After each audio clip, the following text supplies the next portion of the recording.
¿Qué tal, amigos? ¿Cómo están? Bienvenidos a un nuevo episodio de Ideas y Sociedad.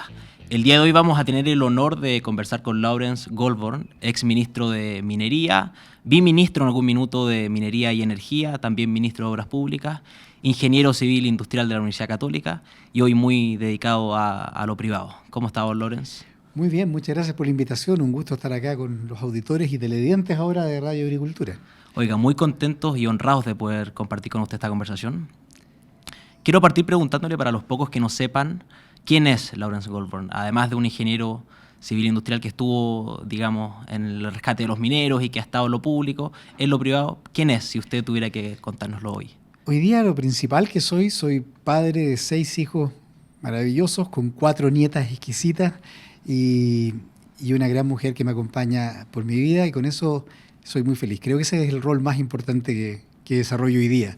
Aparte de eso, bueno, hago algunos emprendimientos acá en Paraguay, soy director de algunas empresas en Chile, y una serie de cosas que son esencialmente transitorias, pero lo permanente es lo que uno construye para el largo plazo en tu vida, y eso son relaciones, personas y familia.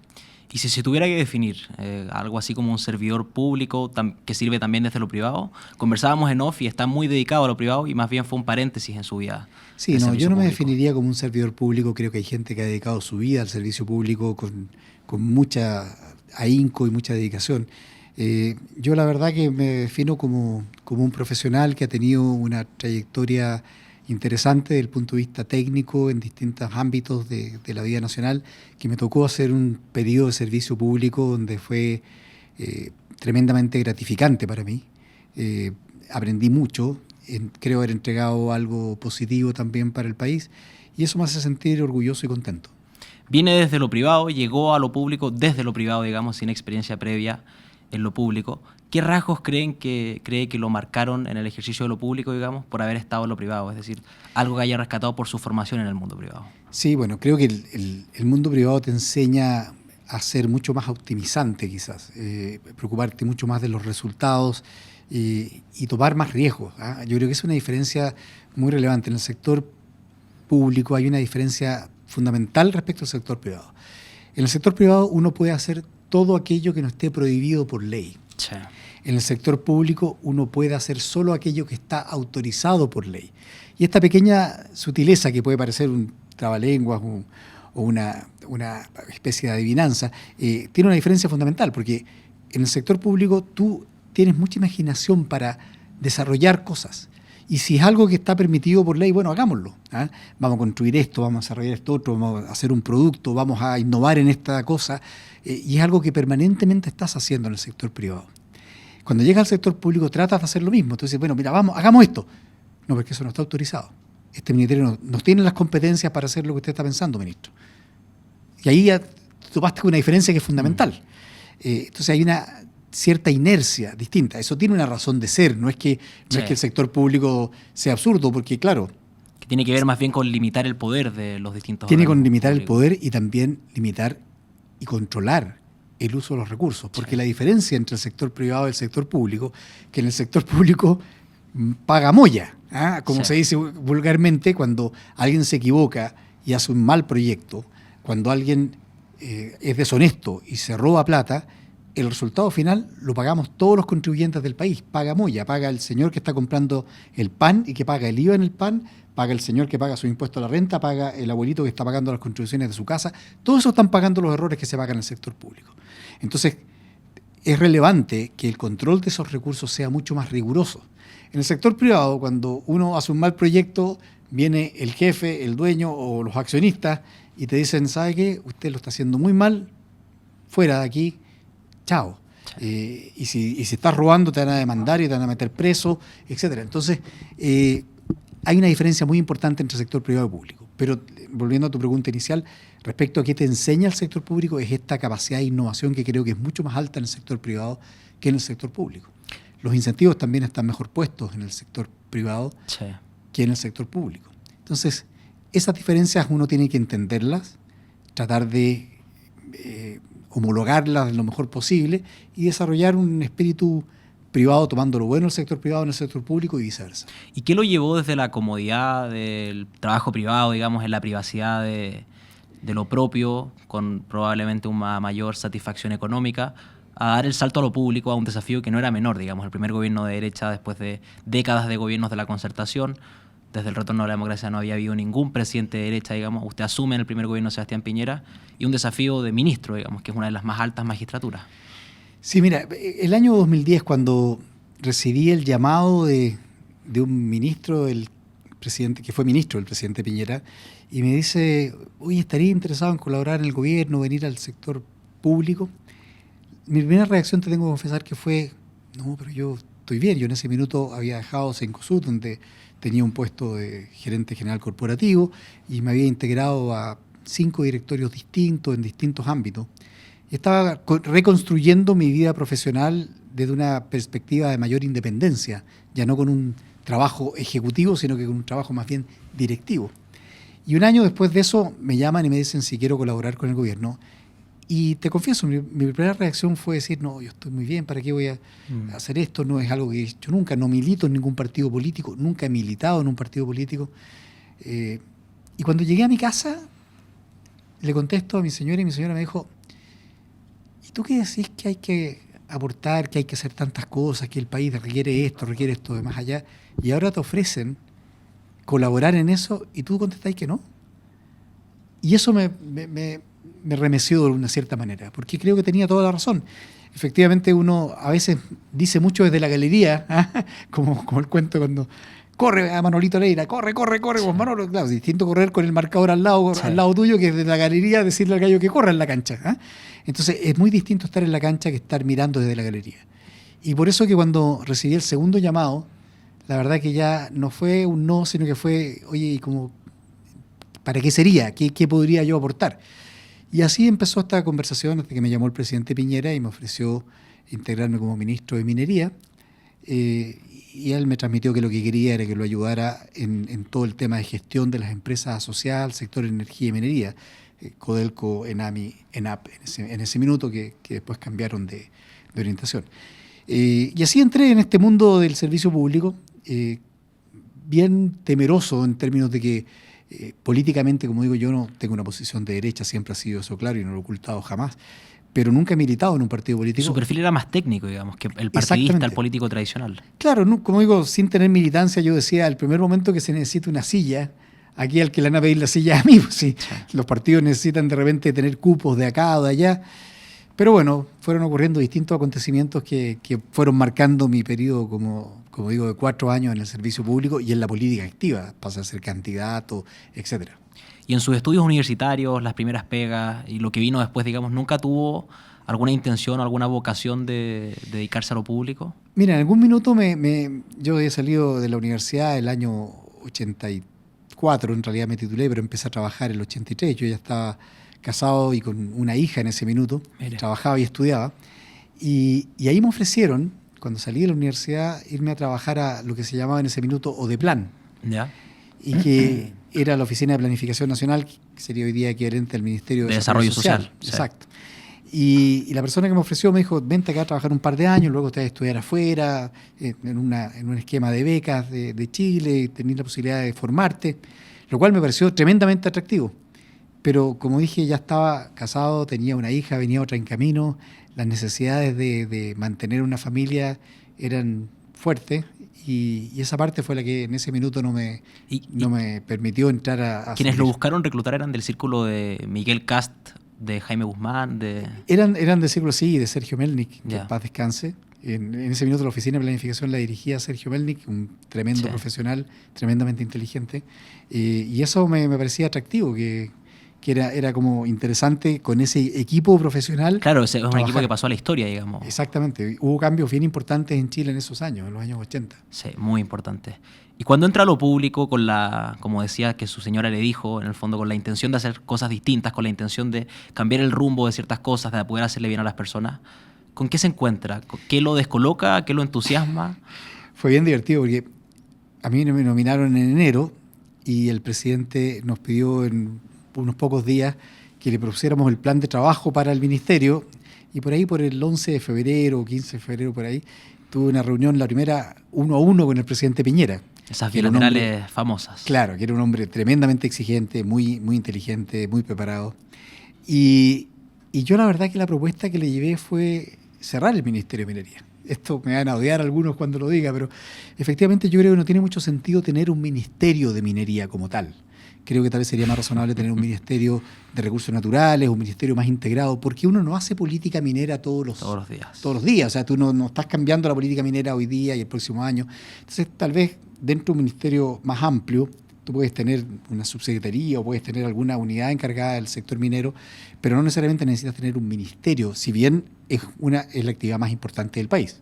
Pero no por ello se justifica tener una burocracia especial para manejar algo que, como digo, no tiene un rol preponderante en el día a día. Hay políticas mineras muy importantes en el largo plazo, pero eso no se hace a cada minuto. Bueno, pero mi propuesta inicial que iba en esa línea terminó cambiando completamente porque vino el terremoto del 27 de febrero del año 2010 y eso cambió completamente las prioridades del gobierno y lo que habíamos planificado pasó a tener menos importancia. Sí. La importancia fundamental fue la reconstrucción. Y desde el Ministerio de Minería, el rol que el presidente me asignó fue la modificación de la ley de royalty, de impuesto específico a la minería. Ahí creamos ese impuesto específico a la minería que hubo que negociar con las empresas mineras para, a través de la invariabilidad tributaria, modificar su régimen tributario para que pudiesen aportar mayores recursos a la reconstrucción. Ese fue todo un trabajo que hicimos con el Ministerio de Hacienda, con el ministro Larraín, durante buena parte de ese año 2010, para poder generar los recursos que ayudaron a la reconstrucción y que después han entregado un montón de recursos adicionales al país, que ha sido tremendamente positivo, de la mano con el sector minero. Y en ese minuto, quizás entrando un poco más a la arena política frente a ese tipo de cuestiones que hay que hacer en las circunstancias de, por ejemplo, un gobierno de derecha que se encuentra con una situación y sube los impuestos para poder recaudar para la reconstrucción. ¿Cómo se situaba frente a eso, digamos, desde una posición más de derecha que me imagino? No estaba muy contenta tampoco con querer subir los impuestos. Efectivamente, pero ahí yo creo que en el tema de los impuestos yo creo que no hay un dogma al respecto. No existe, hay algunos que son muy liberales y opinan que poco menos el Estado no debiera existir y por lo tanto no deberían existir los impuestos. Yo no estoy en Cuando esa... tiene un rol fundamental, digamos. Exacto, yo creo que el rol del Estado es fundamental en el control, el ordenamiento del país y también en proveer ciertas áreas de servicios ciudadanos que no lo puede proveer fácilmente el sector privado. Partamos por el área de seguridad propiamente tal. Es una necesidad que la sociedad tiene, que el Estado tiene que proveer, la defensa del país, sus fronteras, el ejército, etcétera. Y para eso se necesitan recursos, por lo tanto los impuestos son necesarios. Lo importante es poner impuestos adecuadamente. Y por ejemplo, en el caso del impuesto específico a la minería, la gran discusión que siempre había, ¿no es cierto?, los que dicen un verdadero royalty, hablan la gente de izquierda, y que quieren un impuesto básicamente ad valorem, es decir, que se ponga un impuesto por cada piedra que se exporte o se saque del país. Y eso, claro, puede sonar lógico e interesante, pero tiene un problema grave, que es que cuando los precios de nuestro commodity principal, voy a usar el cobre como ejemplo, pero se aplica a todos los minerales, está bajo, y tú le pones un impuesto fijo por la cantidad de mineral que sacas, eso es un costo fijo para la empresa, y tiene que pagarlo, saque o esté ganando 10 o esté ganando 1. Y por lo tanto, si está muy alto el costo y muy bajo los precios de venta, en algún minuto te conviene cerrar y no seguir produciendo. En cambio, lo que diseñamos ahí fue un esquema donde era variable en función del margen que una empresa minera tiene. Por tanto, si el precio del cobre estaba bajo, entonces el impuesto era relativamente pequeño porque el margen era bajo. Pero cuando venían los superciclos y el precio del cobre se fue, cosa que estamos viendo hoy día también, sí, entonces el aporte que esas empresas mineras le hacen al Estado es tremendamente más alto. Entonces pasas a ser un socio realmente de la empresa minera. Si a la empresa minera le va bien, al Estado de Chile, a todos los chilenos nos va bien. Si a la empresa minera le va mal, a todos también nos va a ir un poco más mal. Entonces, de esa manera eres bastante más coherente con los ciclos económicos. Entonces, creo que este tema de los impuestos hay que pensarlo muy bien desde la perspectiva de dónde se necesita aplicar impuestos, a qué se necesita aplicar impuestos, y de manera que estos impuestos no sean distorsionadores y ojalá sean también con un propósito redistribuidor que permita mejorar las desigualdades que obviamente en cualquier sociedad se producen. Y hoy, nos quedan un par de minutos antes de ir a la primera pausa comercial, pero hoy desde su rol, digamos, en lo privado, ejerciendo lo privado, ¿cómo ve el tema de la carga impositiva? Si tuviera que recomendarle, digamos, al gobierno que entra el 11 de marzo. No, yo creo que eso está clarísimo. O sea, el segundo gobierno de la presidenta Bachelet hizo una reforma tributaria tremendamente nefasta. eliminó el FUD tan vilipendiado, pero que tenía un propósito muy claro, que era el utilizar los recursos de la empresa para que se reinvirtieran en el desarrollo de proyectos. O sea, en lugar de que un dueño sacara esa plata y se la llevara afuera de Chile o la gastara, al dejarla adentro, postergando el pago de impuestos, permitía que se reinvirtiera. A muchos no les gustaba esto por distintas razones, acumulación de capital, etcétera, pero tenía un efecto muy positivo. Lo eliminaron, la inversión se cayó.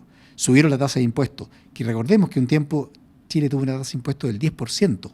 Después pasó a un 15%, un 17%, hoy día estamos en un 27% la tasa de impuestos a las empresas. En promedio la OECD está en torno al 23%. Y cuando nos comparamos con la OECD es una comparación bastante injusta y en mi opinión absurda, porque nosotros estamos a la mitad del ingreso per cápita del promedio de la OECD. Entonces nos estamos comparando como que un equipo de primera división, pero que en realidad nosotros jugamos en tercera. Entonces estas comparaciones son bastante odiosas. Claro, yo quiero ser un país desarrollado como Noruega, Finlandia, pero no puedo compararme con los mismos niveles de ingreso que ellos tienen, los ingresos que tenemos nosotros. Entonces tenemos una carga tributaria extremadamente alta y un sistema tributario tremendamente complejo. O sea, cada vez más, para que una persona haga su simple declaración de impuestos, es muy complicado. Se ha automatizado desde el punto de vista del Servicio de Impuesto Interno para rentas simples el pago de impuestos, pero para una persona que tiene un par de cosas más, la situación se complejiza. Y quien tiene un par de empresas, una pyme, etcétera, el tema tributario pasa a ser realmente una pesadilla y es muy caro para la economía que eso ocurra. Entonces, un esquema de impuestos más simplificado y más bajo creo que sería mucho mejor, más recaudatorio y además incentivaría más el desarrollo del país. Estamos conversando junto a Lawrence Goldborn. Vamos a una pequeña pausa comercial. No se despegue de la sintonía de Agricultura, que ya volvemos.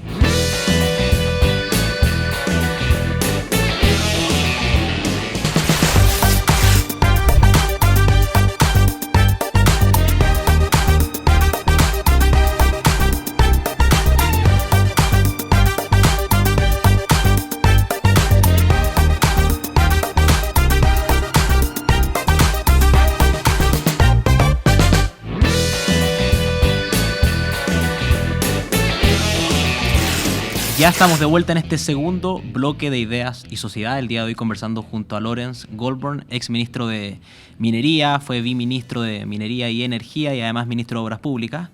Y queremos partir este bloque conversando a propósito del rescate de los mineros. Usted llegó al día siguiente del derrumbe en la mina San José. ¿En qué momento toma conciencia de lo que estaba viviendo, digamos, de que esto iba a ser histórico, de que esto era grave y que iba a ser un antes y un después, digamos, en la historia reciente de Chile? La verdad es que la conciencia de la gravedad de la situación la tomé al llegar ahí el día 6 de agosto del año 2010. Cuando ocurrió el accidente yo estaba viajando con el presidente Piñera a Ecuador. Y posteriormente íbamos a la asunción de mando del presidente Santos en Colombia. Y cuando aterrizo en Ecuador me llega un mensaje de texto que dice: accidente en mina San José, hay personas atrapadas. Y te confieso que mi primera reacción fue decir, bueno, sáquenlos, o sea, ¿qué puedo hacer yo aquí a 5.000 kilómetros de distancia de donde fue el accidente? Le comenté al presidente Piñera y el presidente, que tenía una intuición muy desarrollada, me dijo, ¿sabe? Esto parece serio, así que es mejor que usted se devuelva y vaya a ver qué está pasando. Y así fue. Al día siguiente partí desde Quito a Caldera. No es trivial viajar de Quito a Caldera. El presidente no me quiso prestar el avión presidencial, así que tuve que volar de Quito a Lima, de Lima a Santiago, de Santiago a Caldera, y eso me tomó todo el día viernes. Llegué en la tarde, a las 7 de la tarde, a la mina San José. Y ahí lo que había era un verdadero drama, con todas las familias agolpadas fuera de la mina, en medio de la nada, porque quienes conocen el desierto de Atacama, realmente es un desierto, y donde no hay absolutamente nada. La gente estaba fuera de la mina, sin baños, sin agua, sin comida, sin protección. Una situación muy precaria. Habían puesto carpas improvisadas, una serie de cosas, y exigiendo información, con un dolor obviamente gigantesco. O sea, cada una de esas familias tenía a un ser querido desaparecido, sin saber si estaba vivo, si estaba muerto, y con una alta perspectiva que estuviesen fallecidos, porque la realidad es que los accidentes mineros ocurren donde la gente está trabajando. Lo vivimos desafortunadamente este año en la mina El Teniente, donde justamente se desplomaron 1,5 kilómetros de túneles. El año pasado ya a estas alturas. Perdón, tienes toda razón. Ya estamos cuesta hacer el cambio de switch. Pero el año pasado, en el mes de agosto también, ocurrió un accidente dramático en la mina del Teniente. Y ahí, como en muchos accidentes mineros, ocurre el accidente donde la persona está trabajando y por ende, producto de ese accidente, hay heridos o fallecidos. En el caso del Teniente fallecieron 6 mineros. En el caso de la mina San José ocurrió algo diferente, que ese es una de las 2 razones por las cuales hoy día esos 33 hombres, 32 hoy día, después de la partida de Mario Gómez, que están vivos. Uno es que ellos estaban trabajando en el nivel 700 metros bajo la superficie, más o menos en 5 kilómetros en camino de donde ocurrió el accidente que ocurrió en el nivel 400. Eso es algo muy inusual. Lo que pasó en la mina es algo realmente inusual, cosa que no sabíamos cuando ocurrió el accidente. Y la segunda razón por la que están vivos es porque hubo un presidente que tomó una decisión que parecía absolutamente ilógica y descabellada, que era, como él dijo, hacer todo lo humanamente posible por encontrarlo. Muchas veces en este tipo de accidentes la decisión lógica es decir, sabe que olvídese, no hay nada que hacer. De hecho, yo me acuerdo ese día viernes cuando llegué y el sábado en la mañana llamé a un conocido y destacado hombre de la minería chilena con muchísimos años de experiencia y le dije, don XX, no voy a dar su nombre para... mire, usted vio este tema del accidente. Me dijo, no, cabro, no, verdad, y el tiempo, no hay nada que hacer ahí. Esa fue su reacción de una persona con tremenda experiencia en minería. Porque es lo lógico. Entonces creo que la decisión del presidente Piñera de buscarlos hasta encontrarlos, aunque fuesen fallecidos, fue la segunda razón por la cual ellos están vivos. ¿Cree que han habido otros casos como el derrumbe de la mina San José en otros lugares, con otros mineros, con otras circunstancias políticas donde había posibilidades de salvar a los mineros y no se hicieron porque no hubo la decisión? Mira, hay muchos casos en el mundo de accidentes mineros y han habido distintas reacciones. La mayoría, algunos de ellos, me acuerdo, en otro país pusieron un tombstone y eso fue todo. O sea, una piedra conmemorativa. Recordemos el caso en Chile, unos años después, cuando ocurrió un accidente en Aysén, ¿te acuerdas? En la zona sur, que una mina se inundó, se derrumbó y se inundó, murieron 2 personas ahí. Claro, ahí además entró agua en condiciones de temperatura muy baja, con lo cual además era muy difícil sobrevivir. La mayoría de las veces estos accidentes son fatales. No recuerdo otro caso, o sea, no existe otro caso como el de la mina San José, donde 33 personas sufrieron un accidente, un colapso tan grande como el que ocurrió ahí y que hayan quedado no solo con vida, sino que además sin ningún daño. O sea, fue y que lograran sobrevivir además tantos días durante el rescate. Mira, nosotros estudiamos mucho el tema de la sobrevivencia. Un ser humano sin agua puede sobrevivir 4 o 5 días, hasta una semana, sin beber agua. Pero una persona normal, salvo algunos superhéroes que hay por ahí, cuando se hace una huelga de hambre, uno ha visto historias de esto, si uno ve, por ejemplo, las huelgas de Lira en los años 80, 90, donde murieron 13, 14 personas después de prácticamente 2 meses de huelga de hambre. Ahí el que menos vivió fueron 57 días y el que más vivió fueron 65, 67 días. Eso es lo que un ser humano, dependiendo de su contextura física, puede vivir sin comer nada. En el caso de la mina San José, los mineros tenían disponibilidad de agua, por lo tanto podían sostenerse ahí varios días. Y había algo de comida, pero que en realidad no duraba para más de 2 o 3 días la práctica. Ellos le hicieron durar más días haciendo unas sopitas de atún con una cucharadita de atún y una galleta. Pero en la práctica no comieron durante 17 días hasta que los encontramos. En realidad 19 días hasta que les mandamos algo de comida. Y perdieron mucho peso, etcétera. Pero habrían podido vivir probablemente 60 días, pero no mucho más allá que eso.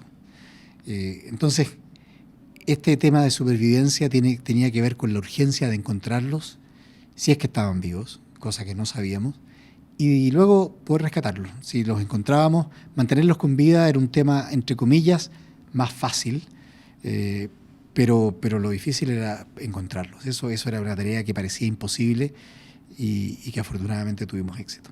Y a propósito de los 17 días que usted menciona, usted mismo ha dicho en otras ocasiones que los primeros 17 días estuvieron llenos de puras malas noticias.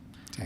que fueron muy complejos. ¿Cómo lo hacía para no perder la esperanza, digamos, en encontrarlos con vida, en el trabajo de rescate y en todo lo que eso conllevaba también, en el trabajo con las familias? Mira, yo te confieso que en realidad mi gran motivación no era si estaban vivos o no. No lo sabía, y como naturalmente todos los elementos técnicos te decían que lo más probable es que fuese que no, no era esa la motivación. La motivación era darle una respuesta a esa familia, encontrarlos. Yo muchas veces lloré en las noches y decía, pero por favor, yo lo que quiero es encontrarlos, poder a esas madres, a esas hermanas, a esas hijas, decirle, mira, sí, acá está, aunque sea el cuerpo de tu padre, pero poder dar una respuesta. Yo creo que la angustia, la desesperación de no saber qué pasó con un ser querido es atroz. La muerte es muy dura, pero al menos tiene un término, tiene un finiquito, tiene una instancia donde tú puedes reencontrarte con esa persona, darle una sepultura adecuada y un lugar donde recordarlo. Pero no saber qué pasó con ellos, yo creo que es un drama mucho más fuerte. Entonces, la motivación fundamental, yo siempre decía aquí, tenemos que encontrarlos, tenemos que dar una respuesta a esta familia. Se dio, como digo, una gran y extraordinaria situación donde ellos estaban ilesos en el nivel 700, pero cuando lo buscábamos nosotros no sabíamos eso. Usted se mantuvo en terreno, digamos, con las familias en los campamentos durante todo ese periodo de tiempo.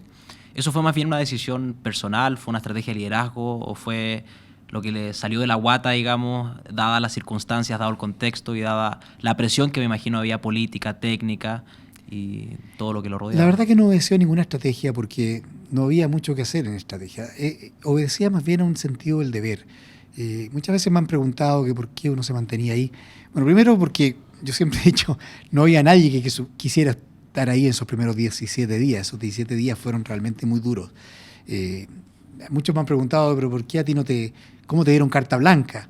Y yo, bueno, pues re fácil, porque si alguien me decía lo que había que hacer, yo le habría dicho, hazte cargo tú. Si yo feliz le dejaba el puesto a otro. ¿Ah? Pero siempre he tenido desde chico un sentido de que hay que hacer lo que uno tiene que hacer. ¿Ah? Lo que te pidieron que hicieras, lo que te instruyeron que hicieras, en mi caso, el presidente Piñera, era parte de mi obligación y yo tenía que hacerlo. Entonces, la motivación fundamental era esa, cumplir con lo que me habían pedido y entregar una respuesta a esa familia. Fue duro, sí, fue duro, hubo momentos muy difíciles, pero afortunadamente llegamos al 22 de agosto y con el respaldo del equipo de ingenieros que apoyó ahí, los sondajistas, la gente que trabajó muchísimo en esta tarea, porque esta es una tarea que no hice yo, la hicimos alrededor de 1.000 personas que trabajamos durante 70 días para poder rescatar a estos mineros. Y con ese trabajo y la capacidad de ellos, logramos el 22 de agosto encontrarlo. Y ese día fue para mí el día más importante, un día extraordinario donde el corazón se me salía por la boca, el momento en que, una vez que perforamos y empezamos a sacar los tubos, y va terminando de salir la cabeza del martillo de perforación, y sale pintado de rojo. Es un momento que yo no voy a olvidar nunca en mi vida. Es decir, había algo. Es una cuestión impresionante, porque estaba yo ahí parado viendo cómo iba saliendo esto, y de repente veo que el martillo viene pintado en rojo, y a la persona que está al lado mío, que es uno de los sondajistas, le digo, querido amigo, no usar el chilenismo, está pintado, le digo. Y me dice, ministro, sí, estaba limpio, estoy seguro. Y le digo, pero, weón, ¿estáis seguro que estaba limpio? Y me dice, sí, estoy 100% seguro. Y en ese minuto uno dice, hay alguien que pintó ese tubo, lo pintó de rojo. Hasta ahí pensaban que iban a rescatar cuerpos. Hasta ahí pensábamos, mira, ya habíamos llegado a un túnel en un minuto que no estaba en ningún plano, y metimos una cámara y vimos un túnel viejo con derrumbes y con cosas, y no había nada. Aquí habíamos llegado al nivel 700, donde podíamos estar, pero no sabíamos qué íbamos a encontrar. El plan era meter unas cámaras y buscar ahí gente, etcétera, saber si había algo. Ese era el plan original. Pero cuando sale esto pintado, significaba que había alguien. Y unos pocos segundos después, viene la cabeza del martillo y venía una bolsa amarilla, amarrada ahí, de esas que te dan en los almacenes de barrio. La saco, venía mojada, venía una carta, que la empiezo a abrir, y era una carta, y a leer en voz alta además, y era una carta de Mario Gómez a su mujer Lilianet. Y esa carta era bien personal, dejé de leerla, y entre medio alguien me dice, hay otro papel acá, y me pasan un papel que que dice, estamos bien en el refugio de los 33. Y ahí, la verdad, que una algarabía, se produjo una algarabía gigantesca. Todo el mundo saltando, gritando, dando gracias a Dios, al suelo, gente en el suelo orando. Te juro, fue una cosa maravillosa, gente corriendo para abajo. Habíamos definido todo un protocolo porque había que tener cuidado dependiendo qué encontráramos, cómo se comunicaba esto a las familias. Teníamos protocolos más o menos rígidos de que nadie más que quienes estaban designados hablaran con la familia. Pero aquí se olvidó todo, partieron corriendo, están vivos, la gente celebraba. Me contaban que acá en Santiago, cuando se dio la noticia, la gente también, en sus casas, en las calles, celebraba, una cosa maravillosa. Yo creo que ese día, 22 de agosto del año 2010, es para mí uno de los días más felices de mi vida y un día extraordinario. Yo no puedo describir la alegría que sentí. ¿No se le ponen los pelos de punta al contarlo? Sí, cuando yo recuerdo esto, sí, se me vuelve a llenar el corazón de gozo, me emociono. Son momentos extraordinarios. Es que de verdad, no sé, comparable al nacimiento de mis hijos, quizás la emoción que sentí ahí, Mire. pero una situación extraordinaria, es que es algo que es indescriptible. Quienes lo vivimos, quienes estuvieron acá en Chile y lo vieron a través de la televisión, creo que percibieron parte de eso. Los que estábamos ahí en el momento mismo, vivimos eso mismo amplificado por 1000, no lo sé. Pero realmente una sensación que yo no he vuelto a sentir en mi vida, ni creo que la vuelva a sentir, pero extraordinaria. Nos quedan 2 minutos antes de ir a la segunda pausa y me nace preguntarle, digamos, cómo equilibraba la emoción de haber encontrado que las personas estaban con vida o de haber más bien sabido que estaban con vida, que había algo vivo que iban a buscar, con el desafío técnico todavía por delante, que era un imposible, digamos. ¿Cómo equilibraba las dos cosas? Mira, fíjate que nosotros, por una de las cosas que yo tengo por mi formación profesional, si algo, como digo, me tocó administrar una crisis en un ámbito donde yo tenía la experiencia de manejar equipos. Porque al final no es que yo supiera de minería ni que yo supiera cómo hacer una perforación. Yo si algo sabía era organizar equipos. Yo había sido gerente de empresas grandes, en Cencosud, una empresa, llegamos a tener 300.000 empleados, 300 gerentes reportándome en forma indirecta el equipo ejecutivo a mí. Por lo tanto, organizar esos equipos tan grandes es algo que sabía hacer. Y por eso que armamos esta estructura de trabajo en la mina con distintas divisiones funcionales, es decir, gente encargada de la parte técnica, gente encargada de la parte social, etcétera. Y dentro de todos esos esquemas, nosotros habíamos ya planificado cómo íbamos a sacar a un eventual minero, vivo o no, si los encontrábamos. Entonces, yo siempre digo que una vez que los encontramos, era un tema de dinero, tiempo y esfuerzo para poder sacarlo. Ahí había un riesgo importante o dos riesgos importantes. Uno, un nuevo derrumbe, obviamente, que hubiese sido catastrófico. Y lo segundo, que hubiese una emergencia médica abajo que no pudiésemos manejar. O sea, yo siempre le decía a Jaime Mañalich, que estaba a cargo de la parte médica, le decía, pero ¿qué pasa si hay un ataque peritonitis? ¿Cómo operamos a un señor a 700 metros de profundidad desde la distancia? No era un tema trivial de manejar. O sea, una emergencia médica nos habría complicado. Y un derrumbe, obviamente, también. Pero salvo eso, lo demás era tema de tiempo y dinero. Entonces había que hacer un hoyo grande, meter una cápsula, bajar hasta ese lugar, meter ahí a la persona que queríamos subirla, que fue lo que hicimos. Pero no era un tema complejo, lo difícil fue encontrarlos. Eso parecía imposible, si es que había alguien ahí, porque no usamos elementos de precisión. O sea, una máquina de sondaje no es una máquina precisa. Un sondaje se entiende exitoso con desviaciones de más o menos 10%. Es decir, en 700 metros, una desviación de 70 metros, se entiende un sondaje exitoso. Imagínate que acá teníamos que apuntarle a una sala del tamaño de este estudio. O sea, 4 metros de largo por 4 metros de ancho y unos 8 metros o 6 metros de largo. O sea, a esa distancia, a ese objeto tenías que apuntarle desde 700 metros de roca granítica. Eso era prácticamente imposible. Y ahí fue la tarea de los ingenieros de sondaje, que aprendieron, como digo yo, a tirar sondajes con chanfle, porque como los sondajes se desviaban hacia abajo por el peso de las barras y hacia la derecha, no por razones políticas, sino que por la rotación del taladro, ellos empezaron a estudiar estas desviaciones. Y de repente me dijeron, ministro, ¿por qué no empezamos a considerar estas desviaciones cuando apuntamos con los sondajes? Que es lo que tiramos los sondajes con chanfle. Como cuando uno tira el tiro libre por el lado de la barrera y vuelve a entrar. Bueno, y esos sondajes con chanfle tuvieron éxito. Y el 22 de agosto llegamos con el primero, pero 2 días después llegamos con un segundo y 3 días después llegamos con un tercero. Entonces, no fue casualidad. Quedó medido, digamos. No fue suerte. Fue un trabajo de ingeniería de ingenieros chilenos, sondajistas, geólogos, que hicieron un trabajo extraordinario. Estamos conversando junto a Lawrence Goldborn. Vamos a nuestra última pausa comercial. No se despegue la sintonía de agricultura, que ya volvemos.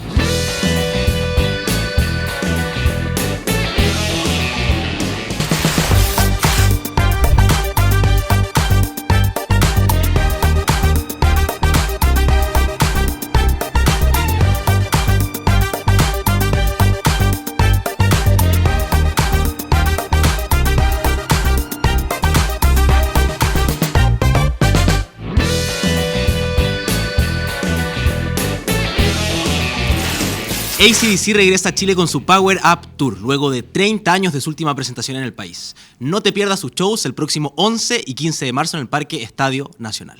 Últimas entradas en ticketmaster.cl. Ya estamos de vuelta en este tercer y último bloque de Ideas y Sociedad. El día de hoy conversando junto a Lawrence Goldborn a propósito de su trayectoria personal. Conversamos de los episodios en el rescate de los mineros y nos quedamos con eso en el segundo bloque. Y quiero preguntarle respecto a los equilibrios de su liderazgo. Estoy pensando en alguien que nos pueda estar escuchando, al que le toque liderar, al que ya hoy esté liderando o al que esté en la construcción de su liderazgo. Y se me ocurre, digamos, lo complejo que tiene que haber sido enfrentarse al desafío de rescatar a los mineros desde lo técnico, desde lo emocional, desde lo personal, complementando lo técnico que había que hacer con las necesidades humanas de las familias, de los mineros, pensando en que usted también pasó de ser uno de los ministros desapercibidos del gabinete, como lo es en general un ministerio técnico, como era el Ministerio de Minería, a uno de los ministros con más aprobación. Entiendo que llegó a tener un 90% de aprobación con un conocimiento público 95. brutal. 95% Sí, de aprobación. Hasta miembros del Partido Comunista me tienen que haber aprobado para pasar el corte. Para pasar 95. ¿Cómo lo hacen en el ejercicio de su liderazgo esa transición en buen chileno sin volverse loco? Es decir, pasar de ser un desconocido a tener un conocimiento público brutal con un 95% de aprobación. Bueno, yo creo que una de las cosas más difíciles de manejar en la vida es el ego. Nuestro propio sentido de orgullo o de autosatisfacción. Yo he tratado siempre de controlar eso. He tenido una vida afortunadamente muy exitosa en lo profesional. Me ha tocado partir desde analista, ¿no es cierto?, un joven ingeniero saliendo. Y muchos podrían pensar que alguna familia adinerada, pero estudió en el Instituto Nacional. Entiendo, su padre tenía una ferretería en Maipú. Sí, claro, mis padres no terminaron la enseñanza media. Ninguno de los dos logró salir del colegio con cuarto medio. Ellos trabajaban. Mi madre era cobradora, mi padre era comerciante, como tú bien dices. Yo soy primera generación profesional en mi familia y efectivamente me ha ido bien, gracias a Dios me ha ido bien y llegué a ser, como digo, gerente general, presidente de compañías, director de empresas, etcétera, y ministro de Estado que tuve este paso tan para mí satisfactorio en el gobierno del presidente Piñera. Y yo siempre decía antes de ser ministro, decía una frase que leí hace mucho tiempo, dice, cuando uno no hay que confundir nunca el olor propio con perfume. Cuando uno empieza a decir, oye, esto huele muy bien, yo debería envasarlo y venderlo, ya uno está mal. Cuando uno empieza a pensar que uno tiene ciertas condiciones que te hacen estar por encima de otros, es muy complicado. Qué buena frase. Sí, yo encuentro que es la escuché, no es mía, no sé de quién es, pero la escuché hace muchos años atrás. Nunca hay que confundir el olor propio con perfume. Entonces, eso significa que hay que saber verse a uno mismo, conocerse sus propios defectos, entender que esos defectos uno los puede mitigar, pero nadie es perfecto, etc.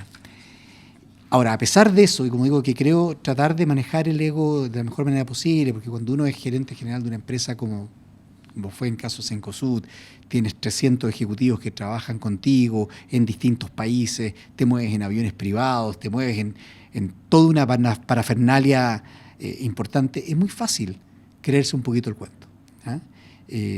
La prueba más clara de esa es cuando, ¿te acuerdas cuando en la Roma antigua los emperadores romanos o los generales romanos volvían a Roma y eran aclamados por el pueblo?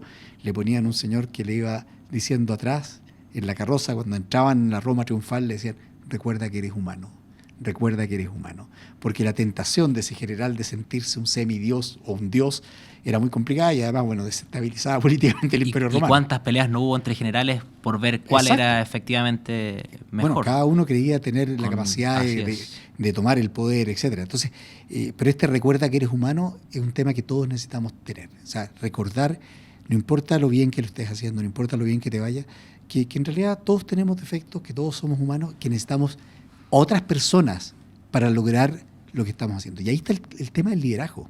Que tú mencionabas, yo creo que es un tema esencial. Yo hago unas charlas a veces sobre este tema, el liderazgo en tiempos de crisis, etcétera. Y tengo ahí, y le hago a la gente una pregunta y digo, bueno, ¿por qué? ¿Cuál es la definición del liderazgo? Y hay una que a mí me gusta mucho, que es la capacidad de una persona para influir en otros, para motivar a otros en pos de un logro de un objetivo común. Es el arte, dice, es el arte de motivar a otros para el logro de un objetivo común. Y de verdad, el liderazgo es eso, es un arte. No es una cosa tan fácil de estudiar, de aprender. Hay una parte que viene con las personas. Requiere la motivación de otros. El liderazgo, un líder necesita motivar. Hay distintos tipos de liderazgo. Hay liderazgo autoritario, hay gente que motiva por la coacción, por distintos mecanismos.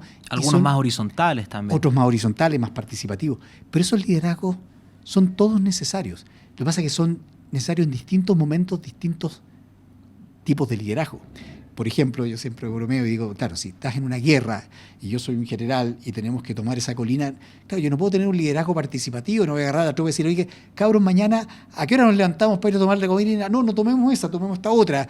O sea, en ese tipo de situaciones tú necesitas probablemente un liderazgo mucho más autoritario, mucho más claro, con directrices muy definidas para que cada persona sepa hacer lo que tiene que hacer y punto. Pero en otras circunstancias tú necesitas un liderazgo mucho más colectivo a veces. Recordemos lo que pasó desafortunadamente el mismo año 2010 con los saqueos después del tsunami. O sea, tú no puedes estar dudando, teniendo inquietudes respecto a qué hacer ante situaciones de ese tipo. Tienes que tomar decisiones rápido. Entonces, son distintos momentos con distintos tipos de liderazgo. Y si algo puedo yo recomendar a la gente que nos está escuchando es eso, que trabajen esa capacidad de motivar gente, la capacidad de integrar gente a tus propios objetivos y a través de eso proyectar un liderazgo propositivo y que sea constructivo. Estoy pensando en cómo lo marcó su experiencia en el rescate, en la construcción y probablemente en cómo se forjó su liderazgo, quizás de una forma más concreta, y en los desafíos que vienen del país. ¿Cómo ve usted los desafíos que vienen? ¿Qué cree que es lo elemental, digamos, a entender? También desde el conocimiento de que hay una serie de cosas que no se pueden hacer hoy porque no existe la posibilidad de hacerlas desde los distintos órganos y aparatos del Estado. Bueno, yo creo que nuestro país tiene un desafío gigantesco. Nuestro país le ha ido muy bien. En los últimos 40 años nuestro país se ha desarrollado, ha alcanzado niveles de desarrollo importantes en términos latinoamericanos, lejos aún de los países desarrollados. Y tuvimos la oportunidad de pasar a ser un país más desarrollado. Algunos soñaban con ser Finlandia o Dinamarca. Yo era más modesto y pretendía que llegáramos a ser Portugal o España. Pero desafortunadamente eso que se veía en los años 2000 relativamente posible, pasamos a tener una situación de mucho estancamiento y estamos ahí moviéndonos en una situación de mediocridad, esa es la palabra que voy a usar, en los últimos 10 años en forma peligrosa. Y creo que el gran desafío que tiene Chile es dar vuelta a esa situación, es cambiarla, cambiar el eje, motivarnos para realmente pasar a crecer en forma más acelerada, teniendo cuidado, obviamente, de tener una adecuada redistribución y apoyo a la gente para que tenga oportunidades, pero que podamos ser un país desarrollado de aquí a 10 o 20 años más.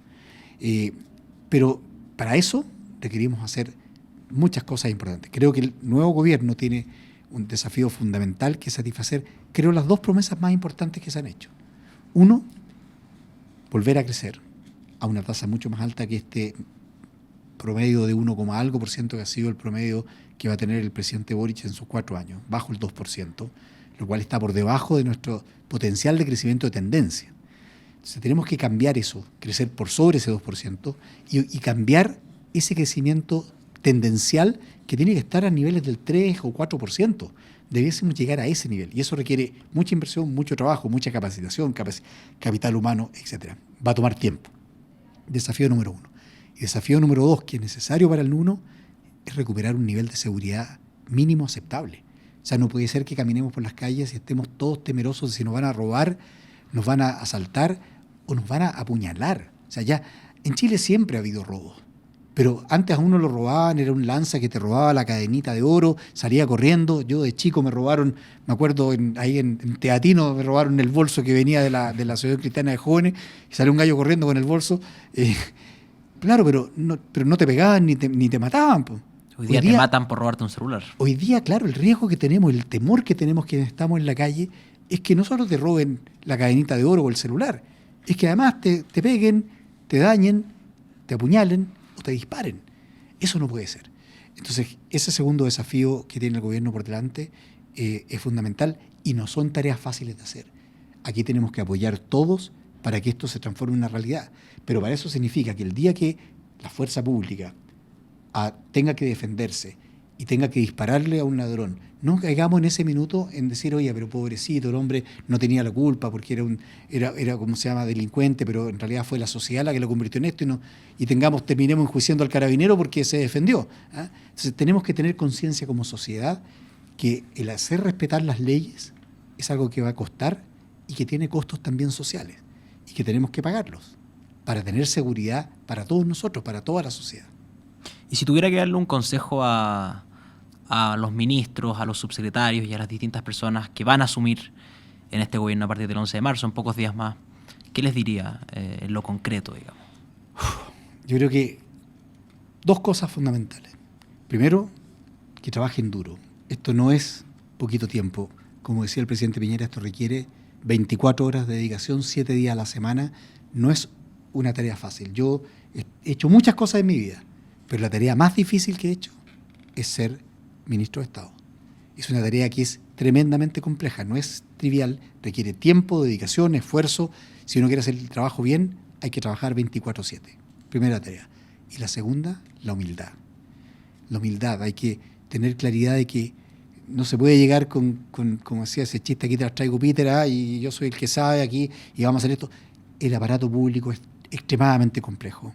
Los funcionarios públicos, hay tremendos funcionarios públicos, otros no tanto, pero hay gente muy buena que necesita un buen liderazgo, pero hay que hacerlo al ritmo y con las necesidades que el país y la situación te permite. Hay que tener cierta humildad para entender eso, encontrar a la gente adecuada para hacer la tarea que tenemos que hacer como país. Y a un joven que está empezando su carrera y tiene esa vocación, ese bichito de lo público. Yo creo que eso es lo más hermoso que se puede hacer. O sea, hay una serie de programas, el programa Servicio País, donde jóvenes van a entregar sus primeros años de vida profesional en regiones, en otras partes del país para contribuir. Sí. Son programas tremendamente útiles. Si ustedes tienen, si un joven que me está escuchando, que salió recién de la universidad, que está empezando, y tienen la vocación para servir, háganlo. No se van a arrepentir. 2, 3 años, 4 años dedicados a eso, no les va a cambiar fuertemente su desarrollo profesional de largo plazo. Les va a dar una experiencia de vida extraordinaria y van a sentir el orgullo de haber contribuido al bienestar de tu país y al bienestar de la gente.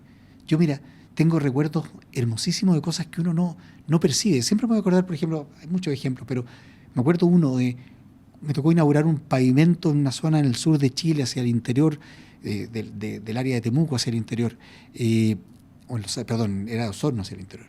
Y me acuerdo que se me acerca de repente un pequeño agricultor, un señor de edad, tú notabas bien humilde y con las manos curtidas del trabajo. Y me dio las gracias, y me dijo, gracias por este camino. Me dijo, yo ahora, él producía frambuesa, me decía, yo ahora voy a poder vender mis frambuesas como fruta. Antes solo las voy a vender como pulpa. Y uno no se da cuenta que un camino ripiado hacía que sus frambuesas llegaran todas machucadas y no se las compraban como fruta, se las compraban para hacer jugo como pulpa, que vale mucho menos, obviamente.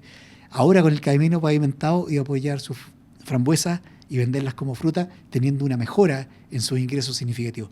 Ese camino, que para nosotros es algo tan trivial, ser un camino asfaltado, punto, para él era un cambio en su vida.